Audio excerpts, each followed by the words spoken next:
Okay. Om Sadashivasamarambham Shankaracharya-madhyamam Asmadacharya-paryantam Vande Guru Paramparam. Okay, so after a gap of 2 weeks, we had ended by just opening the last verse of the teaching of the Gita. Like how second chapter, 11th verse is considered the first verse of the teaching. Similarly, the 66th verse of the 18th chapter is considered the last verse of the teaching. And we had seen Sarva Dharman Parityajya Mamekam Sharanam Vraja Ahantva Sarva Papebhyo Mokshishyami. Sarva Dharman Karman Parityajya, giving it up. Mamekam Sharanam Vraja, seek me alone. Why? Knowing me, you will be freed from all papebhya, all your conflicts, all your existential issues, sense of isolation, loneliness, purposelessness. All that gone, and you end up with only with fulfillment, ananda. Who doesn't want that? So when he says Sarva Dharman Parityaj, here we are talking from the standpoint of pure knowledge, because physically it is not possible to give up all karmas. Something or the other you will keep going. Lot of things you can give up. Lot of things can be given up, but certain things can't be also. You can only pick and choose something. Yeah, even my little one is agreeing with that. Yeah. Something I have to keep doing. Can't give up everything. But remember in the 4th chapter he had said, Karmani akarmani apashyet. Who sees inaction in action and action where there is inaction. Meaning to see the self as akarta abhokta. That is the real sannyasa.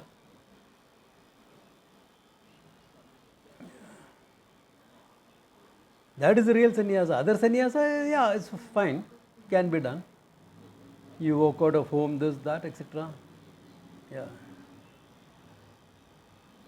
The real sannyasa is this, knowing that there is nothing to be gained or lost. There is nothing to be picked up or given up. You alone are the reality in the world. And for that, only knowledge will work. That is why this verse, he is emphasizing that. By saying Sarva Dharman Parityajya, he is emphasizing that Jnanam eva tu kaivalyam. Knowledge alone is moksha, not karma. It is important to see it like this, because our karma orientation is high. Our karma orientation is always high. People will come to me and ask, Swamiji, I want to gain spiritual wisdom, moksha. Good, come study. Yeah, I will study, Swamiji, what is to be done. Nothing. No. Okay, what should I do for that? For knowing what you should be doing. Knowing. So it's very difficult for people to understand that cognition alone is enough. Because in the world, especially today's world, you will call yourself knowledge-oriented society. Meaning, everything that you do is backed with some knowledge, isn't it? You learn something, you this thing, and then you apply it. Learn, apply, learn. Tell me when it was not like that.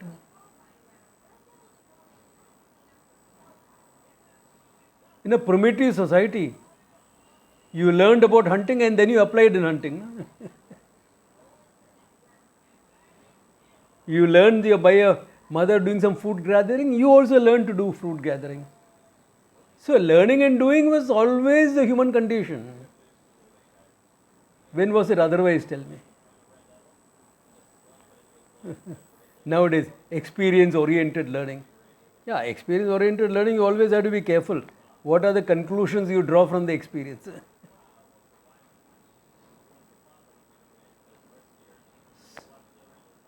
So, this question of applying what you know is fine as far as your goals are limited, conditioned by time and space. If they are limited goals, definitely you have to know something and apply that knowledge to gain it. Therefore, all finite goals are karma dependent. Every finite goal of yours is karma dependent. Whether it's having a cup of tea, okay, or landing a man on Mars, it is karma dependent. Some are simple karma, some are more complex karma, that's all. Some the knowledge is very simple, some it's complicated. But the fact remains knowledge oriented, because knowledge and action orientation. So because this action orientation is so high, in fact if you look at the commentary of this verse by Adi Shankara, he goes pages after page he writes commentary on it, emphasizing this, that knowledge alone will give you moksha. For which he brings a very interesting Purva-paksha, which I thought I will bring it here without the Bhashya, but the Purva-paksha I'll bring. He says, no, by karma you can gain moksha. Freedom from karma can be gained by karma. How? Here, I'll give you a plan. Live a life doing your Nitya Naimittika karmas. I'm sure you understand what is Nitya karma, Naimittika karma. All of you know that? Or doubts hai? Nitya karma is your daily duties, worldly and religious. Both. Daily duties, worldly, religious, Nitya karmas. Do that Nitya karma. Because Nitya karma is not supposed to have any phalam. You are just carrying out your duties. So no new phalam comes to you. Then don't do any kamya karma. It is desire that causes punya papa. Therefore, don't do any karma out of kama, out of your desires. Pratishiddha karma, what you are not supposed to do, anyway you are not going to do. The prarabdha that has started operating, giving you this body, etc., you go through in this lifetime. So you live a clean life. Does it sound familiar with your middle class morality upbringing? Many of us were brought up like this, right?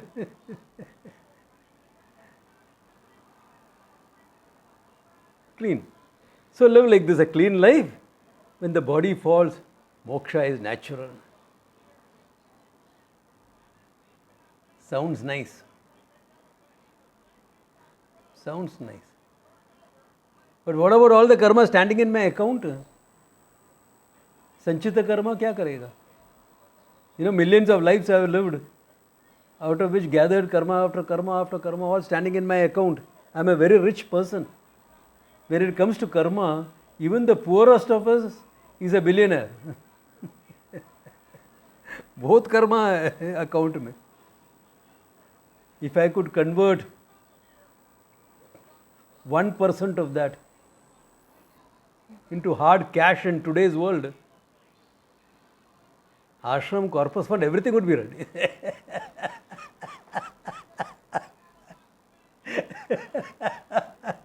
Unna account hai. There's so much in the account. When will all that go? All that is standing to the account of the jiva. It's connected with your karna sharira, waiting to fructify. This lifetime not possible, next lifetime we will get him.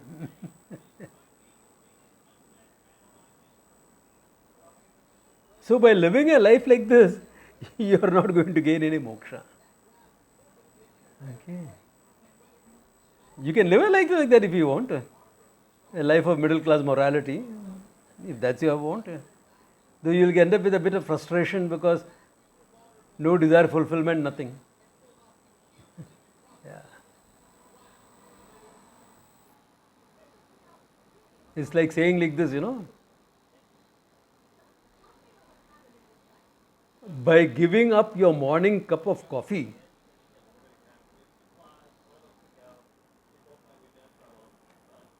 you have given up 50% of whatever happiness you have in your life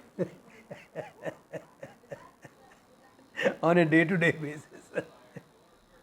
So ऐसे हो जाएगा, giving up simple desires for what?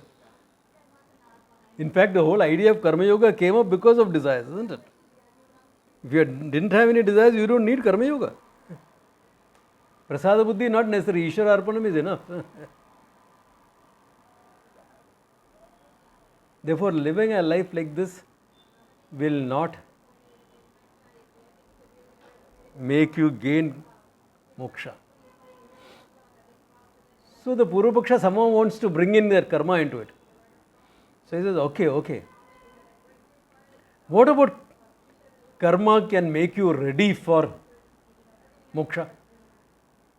After all, it will give you antakarna shuddhi. That much we can accept. But which karma gives you antakarna shuddhi? Tell me that.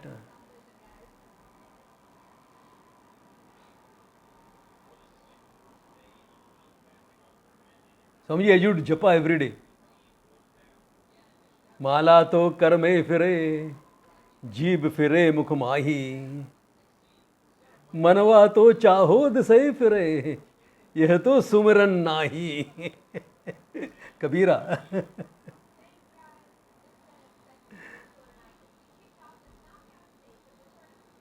And then you will start doing one mala, then say, no, I must do 2 malas, 3 malas, I must do purashchar and this, that. So you have converted that also into another kamya karma, unless you are taking it up as a discipline. But yeah, generally we will say, yes, it can give you antakarna shuddhi. It can give you, if your attitudes are right. If your attitudes are right, it can give you.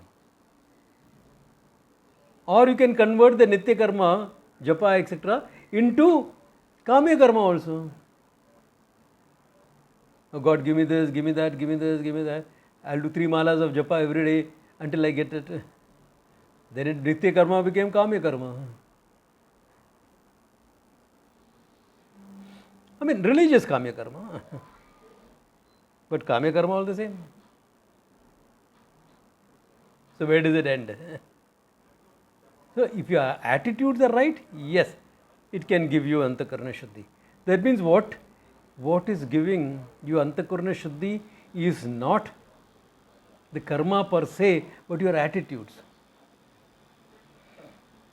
I want to share the story of 2 of my finest students I have had. On one side, a very traditional person, student of a great teacher called Swami Akhandananda. Swami Akhandanandaji was one of the phenomenal teachers, my guru's generation.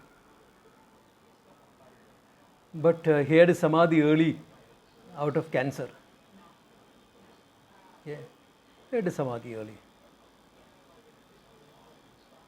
In the late 80s or 90s, he had a samadhi. So after that, this man was looking, where will I continue my learning from? So he walked into my South Bombay class. And in the class, he asked me a few questions which I answered. So at the end of the class, he came and introduced himself. He says, I'm Swami Akhandanandaji's student. I was looking for a teacher. I think I found one. Please allow me to continue in your class. I said, welcome, come right in. He was Sahaya Sahib. Uchchad. Lucknowi culture, Nawabi culture.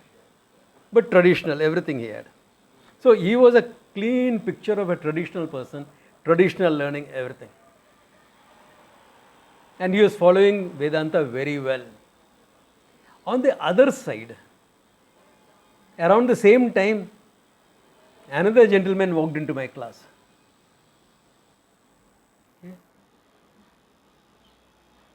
Tall, lanky, very modern looking, secular educated, secular brought up. I immediately recognized him as he was walking in. He was the commander of the Western Naval Fleet during the Battle of 71. Commodore Sunil Rajendra. He has never done puja in his life. Never done japa in his life. By mistake also he has not thrown a flower at the Lord. And he's sitting, both are sitting in the same class. Both are following equally well. In fact, if I have to put an edge to it, I would say Commodore had an edge. How come? No Nitya Karma done, nothing. But a life dedicated to the service of the nation, right from World War II onwards. Ishwararpanam in a different form. The attitude is there. Everything is dedicated to nature, to the nation. His son was sacrificed. Son-in-law was sacrificed. You have seen your daughter being a widow and having a young grandchild. But clean commitment. Antakarna Shuddhi. How else will he understand everything?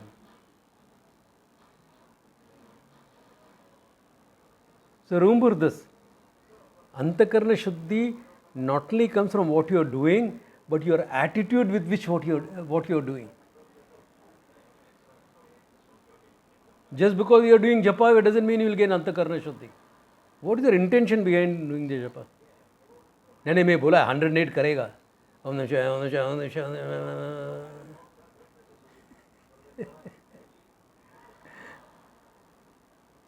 No. Attitude. The attitude with which you do.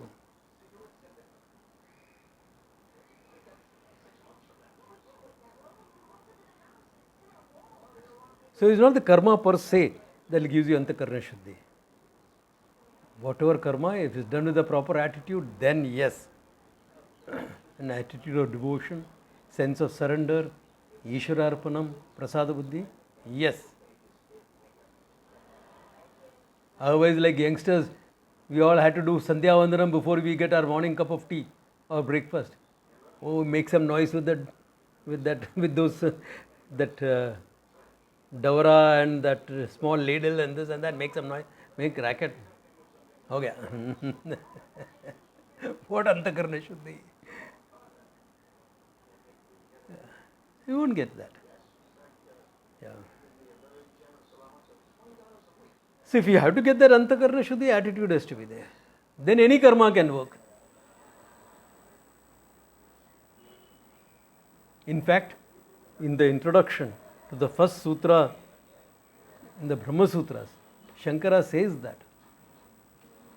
He says, even before all Nitya Nayamitika karmas are done, we have found people having moksha ichha. Viveka and Vairagya, we have found it in people. Therefore, karmana na moksha.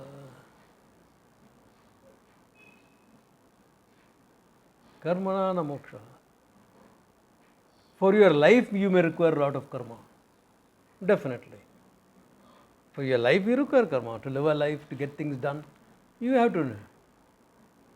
But don't bring that logic into moksha.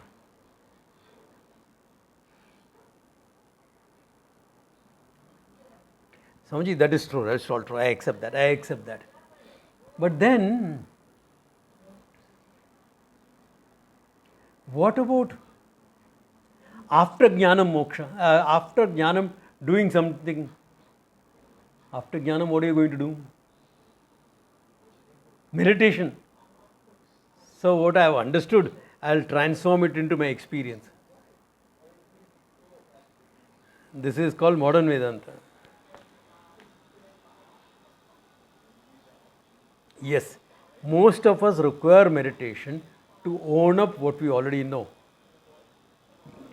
But Nididhyasanam is not a karma. But you will make meditation into a karma. Because you have choice, no? You are doing it. No? You can do, you need not do.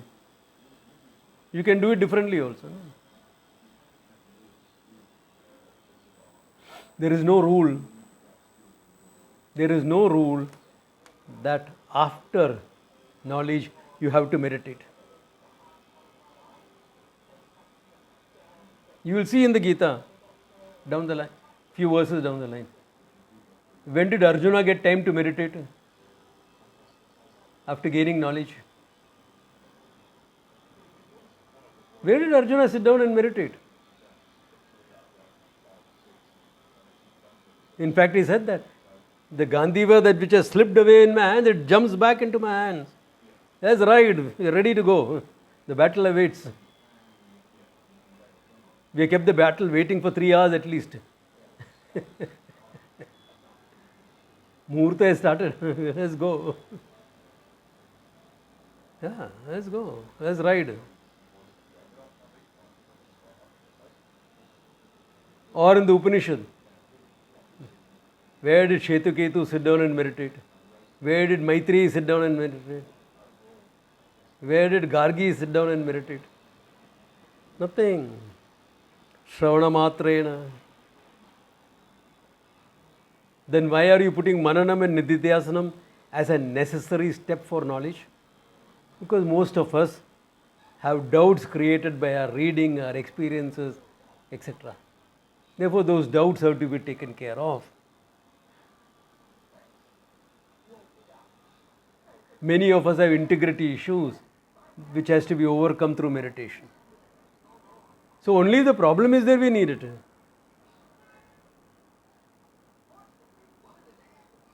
Only the problem is there, you require it, not otherwise. So there is no rule. Knowledge happens when the pramana is being used. The pramana is used in the teaching. So knowledge has to happen right there. What about those people who got it later? When they set their seat of meditation, it all clicked for them. It all clicked for them. That's like my friend and I, we had gone for a dinner. Diwali ka time में dinner गया था. Nowadays when I go in dinner, I go in this dress.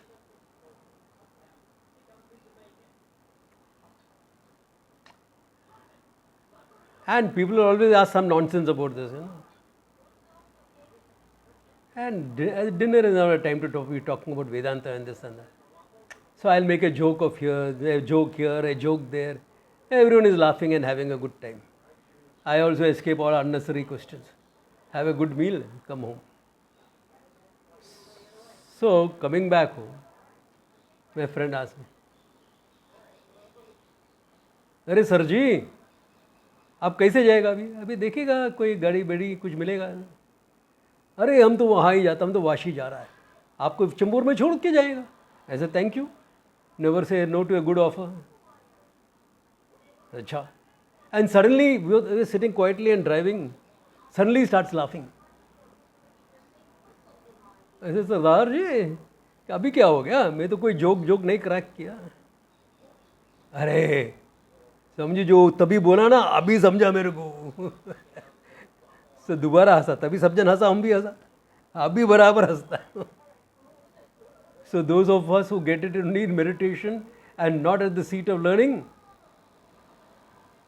Tubelight है थोड़ा इतना ही that's all it means but I am still happy why you are getting it ना big thing it is big thing it is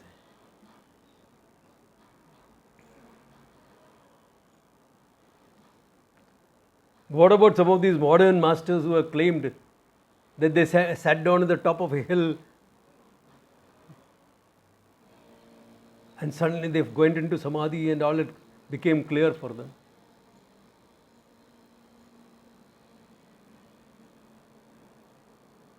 So you can go and try. Sit on the same hill.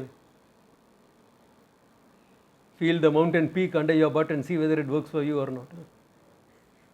It won't work. A samadhi experience is possible. That's easy. You don't need knowledge for that. And samadhi experience is no guarantee of moksha. Samadhi experience is samadhi experience. That's it. I told you that guy who used to be buried at Chowpatty room. Yeah. Unless he goes into samadhi, that won't work. But he didn't have any great knowledge or anything. He had developed a skill. So if you already have some learning and that experience may help you understand better, because without an experience you can't understand things. That's the tragedy.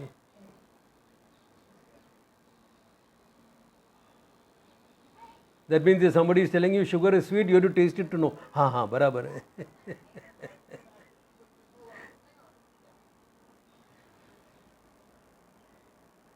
That's ridiculous, isn't it?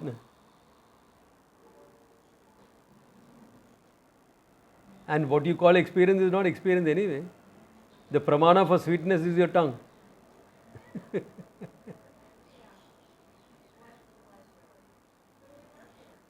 So only mistakenly calling it experience.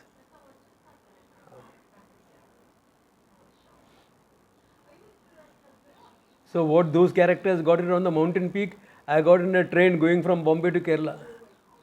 Bombay Cochin gaadi mein mil gaya, the same experience. So big deal. A big deal. It was a big deal. The experience. I had to do a lot of learning after that also.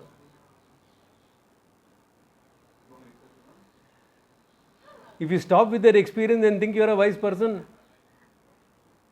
you have a lot to learn. You have a lot to learn. Therefore, jnanam eva tu kaivalyam. That knowledge is what you need. Experience is a product of your body and mind. And in that body and mind especially, there is self-ignorance. Therefore, that experience is not going to negate self-ignorance. You will say, I had a nice experience. Who are you? The experiencer. What did you have? An experience. Subject-object relationship. Finitude. It doesn't make it infinite. There is no infinite experience.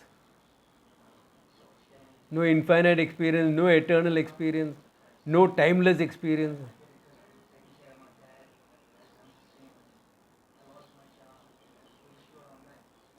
Experience by very nature is like that, which people of little knowledge present as knowledge.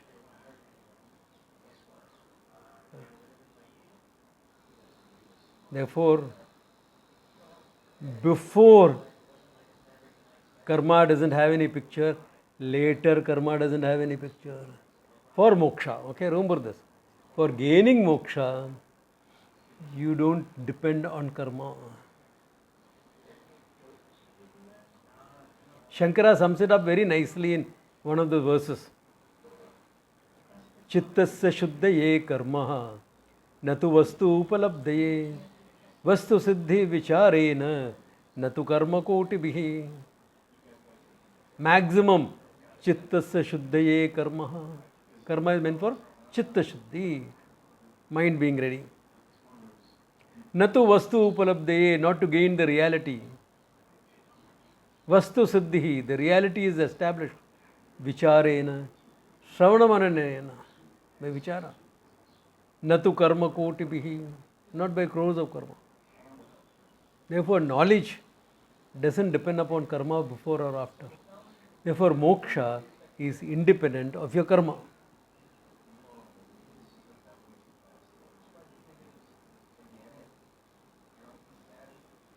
Moksha cannot be a karma phalam. Now let us look at it slightly differently. Sir, I want, if nothing you have taken away from the Gita, this much. Karmana na moksha.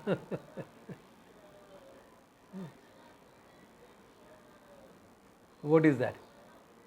Let us look at karma, classify karma on the basis of the results of karma. What can karma do? It can create something. There is no pot before. There was only some mud lying there. You created a pot. Therefore, karma can create something.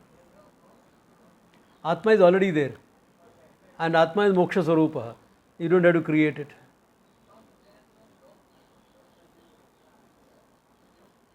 Alright. What else can karma do? Karma can modify something.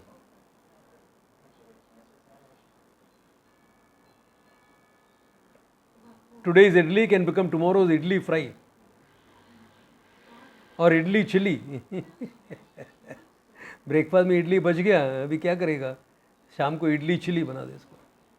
Idli cheese chilli, a fusion of Indian and Chinese dish.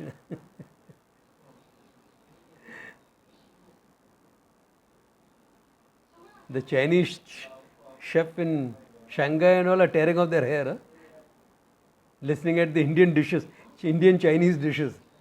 Chinese bhel. Kidhar se?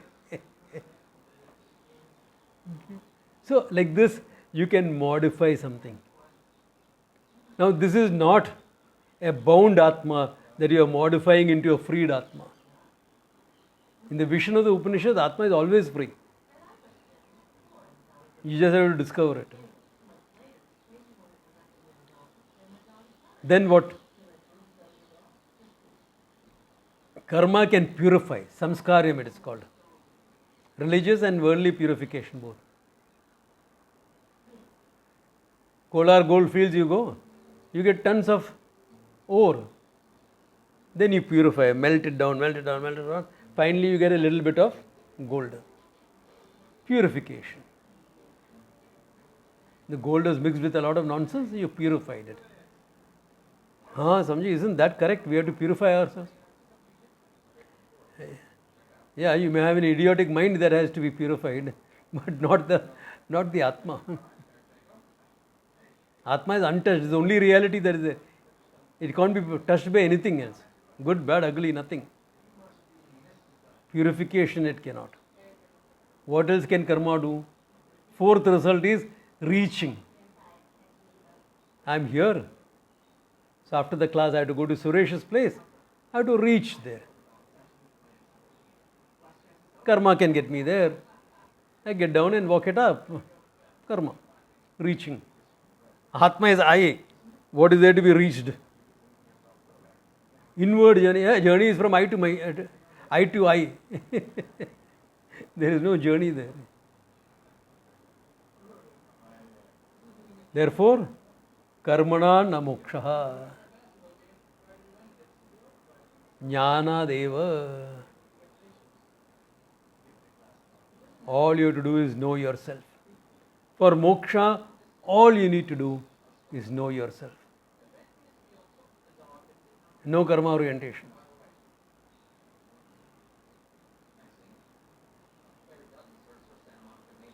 Swami, what Bhagavad, going on pilgrimages, etc. Very good for your mind and body. Please do. Very good. अच्छा है. Like Sugandh, second year, third year, he is going all the way to Shabrimala. Great. Good for the mind. Good for the body.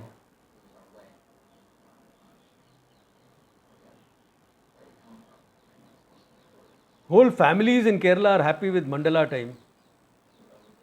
Not only the person who is going to Shabrimala, even if he is not going, in Kerala people are happy. Why? Because they will follow some of that discipline.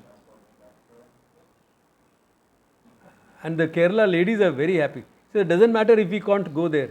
Let our men go and let our men follow the discipline. Why? Because Kerala there is one habit,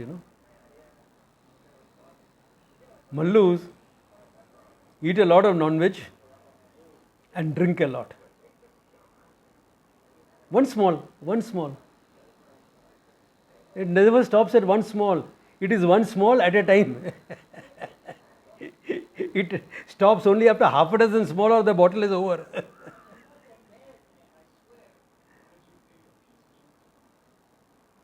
But during this mandala time, no drinking, no this thing, nothing. So the women are also very happy. At least his health will recover. Family conversations will happen. Yeah. Because he's not going every evening to the bar, no? He's staying at home. अंतकरण शुद्धि बहुत अच्छा है. Pilgrimage, fasting, rituals, homas, this, all that is good. Not for moksha. Though in the sankalpa you will say, dharma, artha, kama, moksha, siddhyartham, idam karma karishye. But it doesn't happen. Moksha will not happen. At the most that can happen is moksha marga can open up. What's the moksha marga? You will get in connect with a teacher who is teaching. Now you have a choice to take it up or don't take it up. If your sadhana that you have done to get a teacher was with the right attitude, etc., you will recognize the teacher and learn. Otherwise, you will be like this girl whom I knew. I knew her pretty well. She had a habit of reading Guru Charita Manas, Maharashtrian, every year at least once. It will take about a week. Like Durga Saptashati and all takes about a week. Similarly, this will take about a week. Why? So they can get a good guru. Now she knows me well, but I am a friend. The guy stays on the same road. So I can understand if she can't study from me. Okay. Understandable. But I said, hey, my guru is coming to talk. Every year I used to organize this talk. My guru is coming to talk. Come, listen, morning, evening. Oh, this time I can't come. Why? I have to read the Guru Charita Manas. Arey, read it later. Guru Charita Manas, you are read enough. Guru samne khada hai. And what are you doing? Reading Guru Charita Manas. Now, your sadhana has become a conditioning or not?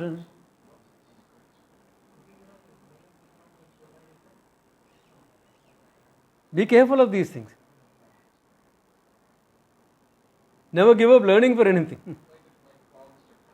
Sadhana can be shifted around here and there.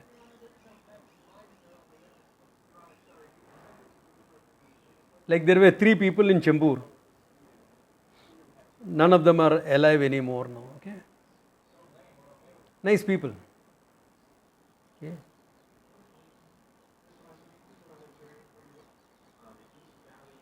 So when Swamiji started Taittiriya Upanishad for us in the ashram, he told these 3 guys, because all of them were connected with the study groups and everything.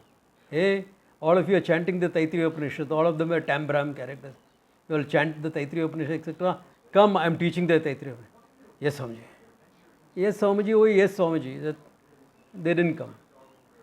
Then Taittiriya got over. Mandukya Karika, come.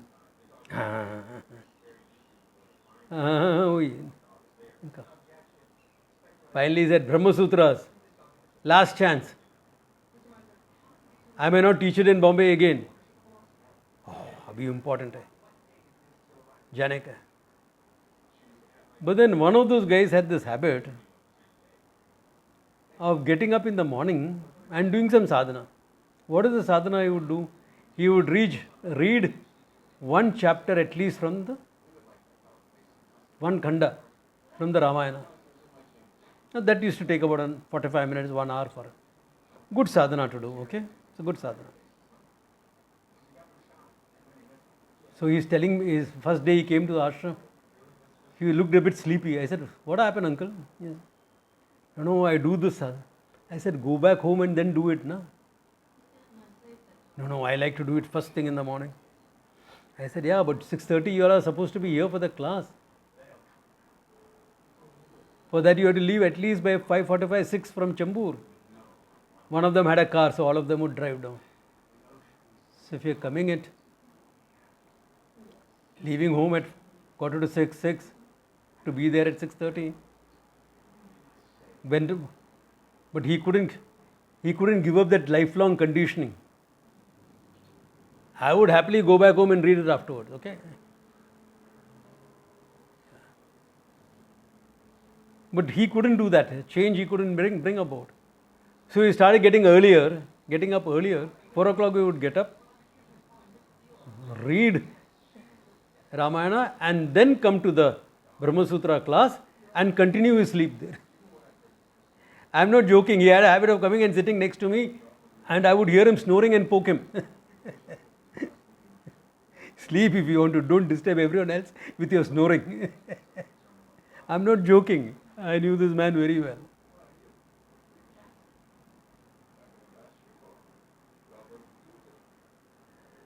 Now look at it. Your karma, your sadhana has become your own conditioning. Never get into that mindset, okay? Everything is meant for moksha, therefore keep moksha as that priority. Learning before everything else. Jnanam. Whatever you need to gain knowledge, you do it.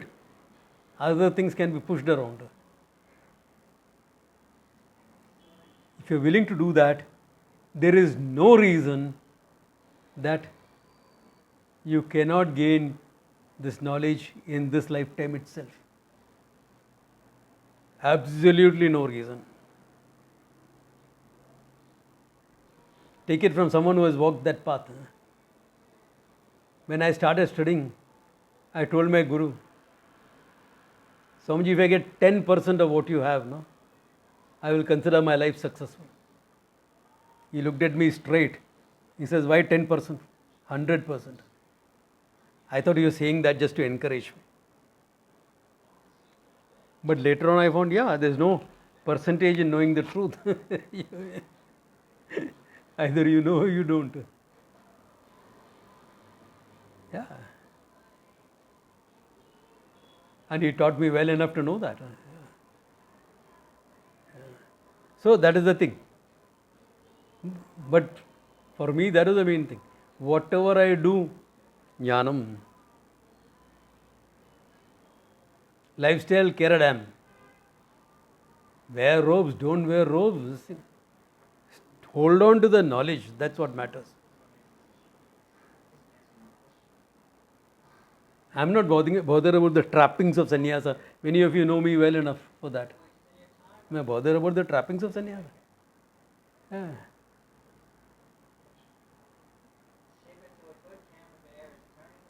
But yes, knowledge matters.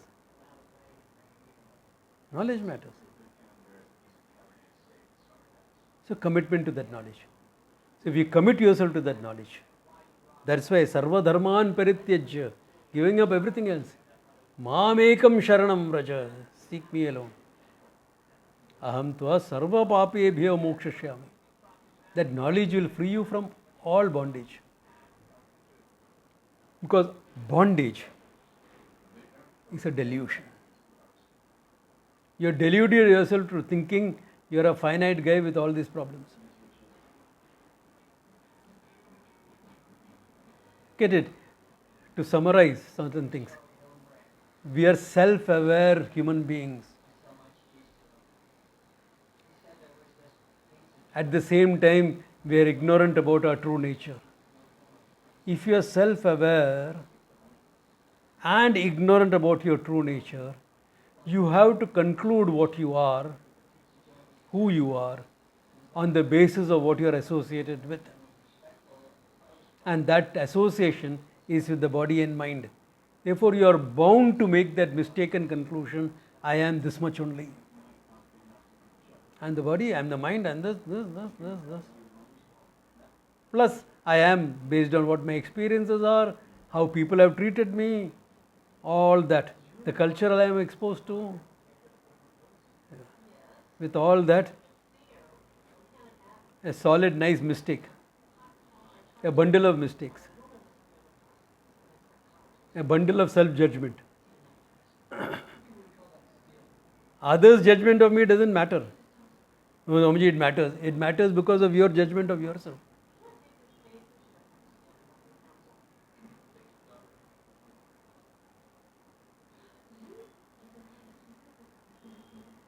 Like, if I judge myself, I am an idiot, then if somebody calls me an idiot, I'll get hurt.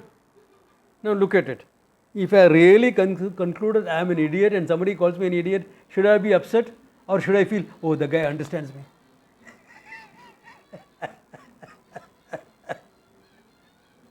We don't. We want that guy to say you are a smart person. Because we have self-judged, but we don't fully accept that self-judgment. I have concluded I am not lovable. So somebody comes and tells you, I love you? Really? Yeah, really. Then hold on to that person. Don't let that person see my true nature. Why? Because then he'll stop loving me. Put on a front all the time. Love will go.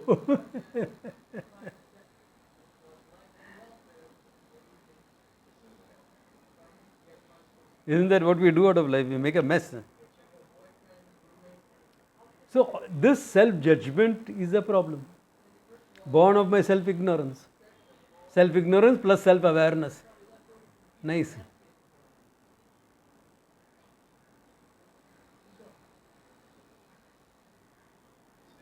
So the solution is what? Stop judging. Don't judge others. Don't compare all these platitudes.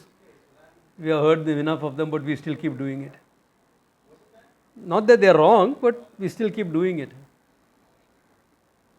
Original self-judgment is there now. So now saying don't judge yourself is what? Already judged. You can't change that judgment. Then, therefore come to Vedanta. Negate that ignorance. Negate certain wrong conclusions. Come to the core issue and negate self-ignorance.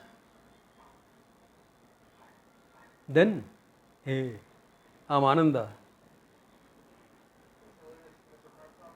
Then for the sake of functioning, you can take some of those judgments back. Now they are no more judgments, they are just dress you are wearing. Yeah, they are just dress that you are wearing. I'm a doctor. Okay, I'm a doctor, fine.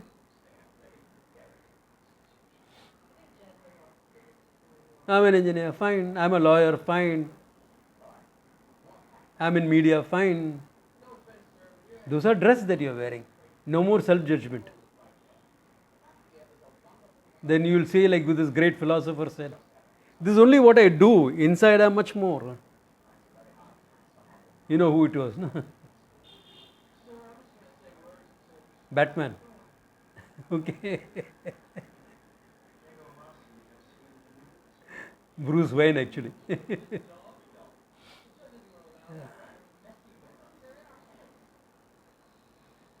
So you will see the same. Why? Because only what you are doing. There is no more self-judgment. There is only a standpoint for the sake of functioning. Like I was traveling there by train the other day. Someone comes and asks me, "Aap guru hai kya?" You know what to tell the person.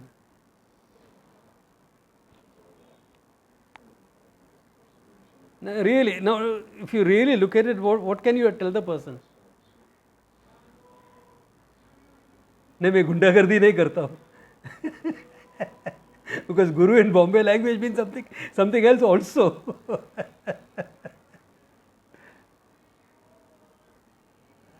I am a teacher only for the people who learn from me, not otherwise. Yeah, and some of my students have other gurus. I am only an acharya for them. That's also fine.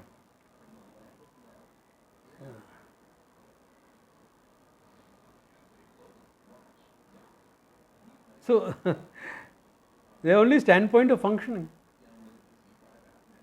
If you are the Guru, you have to be Jagat Guru or Sadguru or whatever you have to call yourself.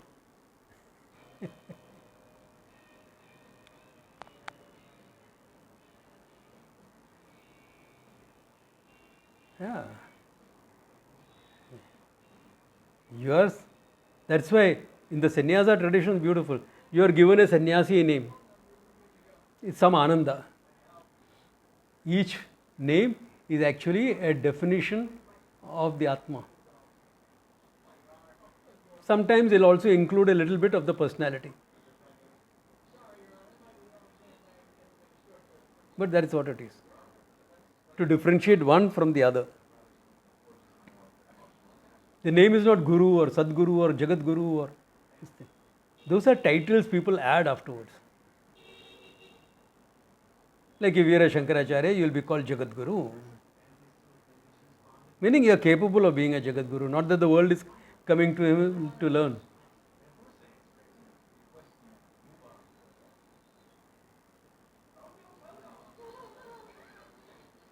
So, that is it. You correct the original problem. The original problem of self-ignorance, take care of that.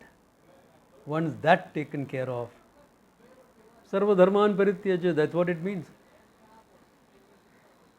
No more do you have the karma of all these. You are akarta even when you are doing the karma.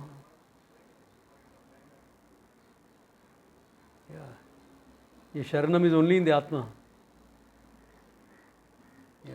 Jiveshwara Aikyam. That Ishvara and Jiva are not two separate entities. They are one and the same. Yeah. That's why Sureshwara writing in his Manasa Ullasa commentary on Dakshinamurti Sutram, he says that Ishvaro Gurur Atmeti Murti Bheda Vibhangyane Vyomavad Vyappa Rupaya Dakshinamurtaye Namaha. That Dakshinamurtaye Namaha. Who is that? Like Akashaha, space, Vyapta Rupam, all pervading. And what is the appearer? Ishvara, the Lord, the teacher, and myself. Ishvaro Guruhu Atmeti Murti Bheda Vibhangyane was manifested as these three forms. And to that pure consciousness, my namaskara.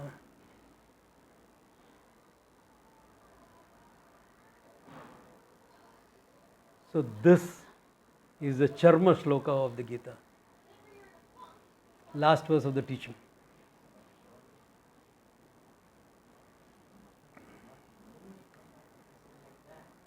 So what next after that?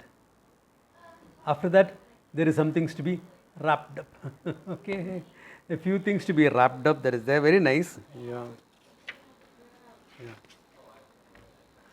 A few verses are there.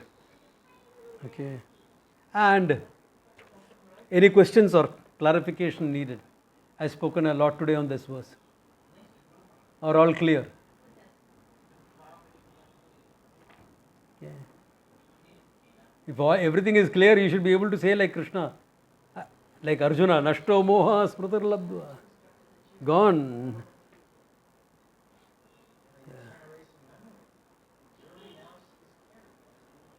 At the same time, he says, the battle awaits, chalo, let's ride.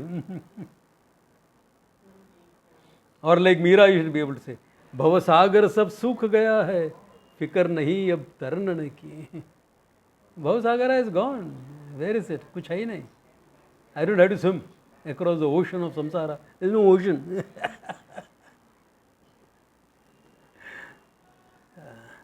Therefore, Krishna, summing it up, he says, Ye imam paramam gukhyam madbhe bhakteshu abhidhasyati bhaktim mayim parakritva mameveshati sasamshaya.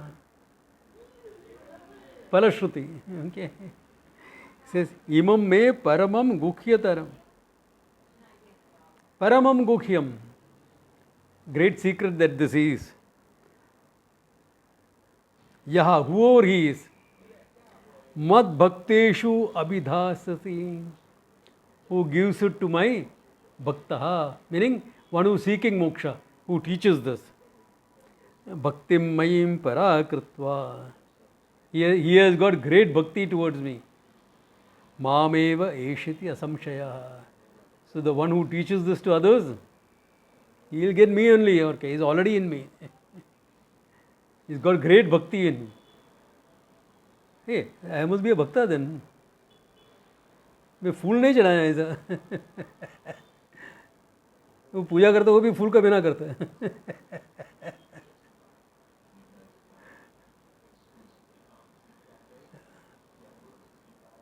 So when I first heard Bhasmarti of Mahakaleshwar, I said, अरे यार हम तो पूजा भस्मा से ये करते हैं शिव जी का. Who's got time to go out, get flowers and everything? So विभूति से कर देते. Okay, okay. But ma may be samshaya. This is praise of the teacher. Wow. Teacher का बहुत प्रेस करता है. अच्छा है सुनने को. न च तस्मान् मनुष्येषु कश्चन मे प्रियकृत्तमः भविता न च मे तस्मात् अन्य प्रियतरो भुवि. वाव. न च तस्मात् मनुष्येषु, from that person who is teaching this to my bhaktas, okay? Kaschan me priyakrittamah. There is no other one who is dearer to me than this guy who is teaching it. Bhavita na cha me tasmat. Other than him, anyaha priyataro bhuvi. There will be no one else dearer to me than this guy. अच्छा है, कम से कम भगवान तो prayer करता है. अच्छा है ये. Okay, yeah. Yeah. Okay. All right, teacher is great. What about the student? Adhyashate chaya imam dharmyam samvadam avayoho jnana yagyena tenaham ishtasyamiti me matihi. Adhyashate. Who studies this? Imam dharmyam. This jnanam. Dharmyam here standing for jnanam. Samvadam avayoho. The samvada between the Guru and Sishya, those who study. That means all of us who have been students of the Gita. Jnana yajnena tena aham ishtaha. I am worshipped by jnana yajnena. Remember previously I talked about different types of worship. Jnana yajna was one of them. Okay? That's why Swami Chinmayanji used to call it, his public talks on the Gita, Jnana yajna. Jnana yajnena aham ishtaha. I am worshipped. Syamiti me matihi. That means what? You can worship the Lord just by studying the Gita. Studying of the Gita itself is worship of the Lord. Whether you do separate worship or not. Why? Because there is an attitude of objectivity and sacredness when you approach the Gita.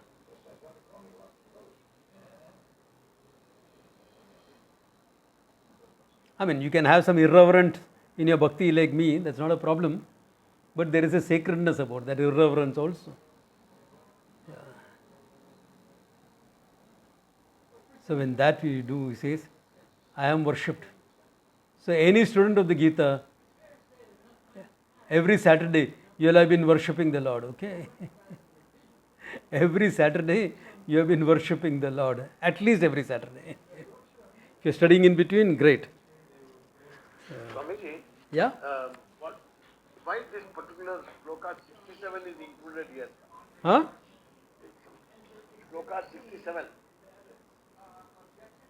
Yeah. Don't impart this to a non-entity. Ha, okay, I skipped one. Okay, I skipped one. Sorry. Thanks for bringing it up. Idam te na atapaskaya na abhaktaya kadachana na cha ashushuve vachyam na cha mam yo abhisuyati. Whom it should not be taught to. Na atapaskaya. Someone who has not done enough tapas, who is cocooned in this comfort zone, not willing to step out of it. Don't teach him. Why? It's not going to work. You're wasting your time. ना अभक्ताय, no श्रद्धा no भक्ति. गीता क्या है? ठीक है, देख लेगा. Even that much is okay. Gita is all nonsense. Gita also, Krishna taught jihad to Arjuna in the Gita. One home minister said that, former home minister, idiot said that. To such people, never teach the Gita. Okay. Kadachana, he says, at any time, don't teach him. That means if that guy comes saying he wants to learn the Gita, I should kick him out. Nacha ashushrave. Nor someone who is not willing to listen. Hey, बैठ, मैं सिखा दे तेरे को. मेरे को नहीं सीखने का यार. तू बैठना बहुत अच्छा है. No, don't do that. If they want to come, let them come. Nacha mam yo abusuyati. Or who find, well, Krishna, he was a useless character, yaar. How many wives he had? How can he be your God? Because of that, I find difficult to keep one woman happy. He kept 16,000 of them happy. So those who are like that, people who talk like that, they don't teach it to them. Why? Because you're wasting your time. Why are you wasting your time? You might as well address the Gita to the wall.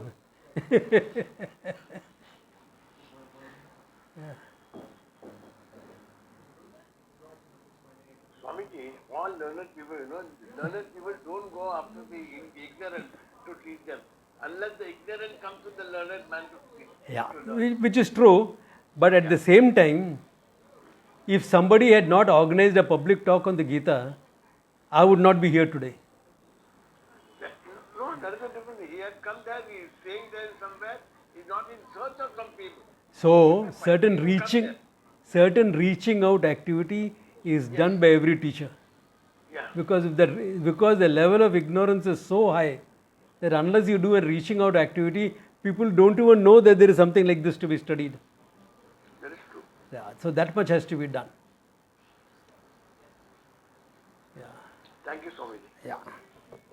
So that is it. There is more to this. There are more verses, but we can wrap it up next class. Okay. After that, we'll decide where to take it forward. I have some plans in mind before I start a text. Let us see how many of you are there for it. Okay. Good place to stop. Om Tat Sat. Thank you, Swamiji. Om Tat Sat.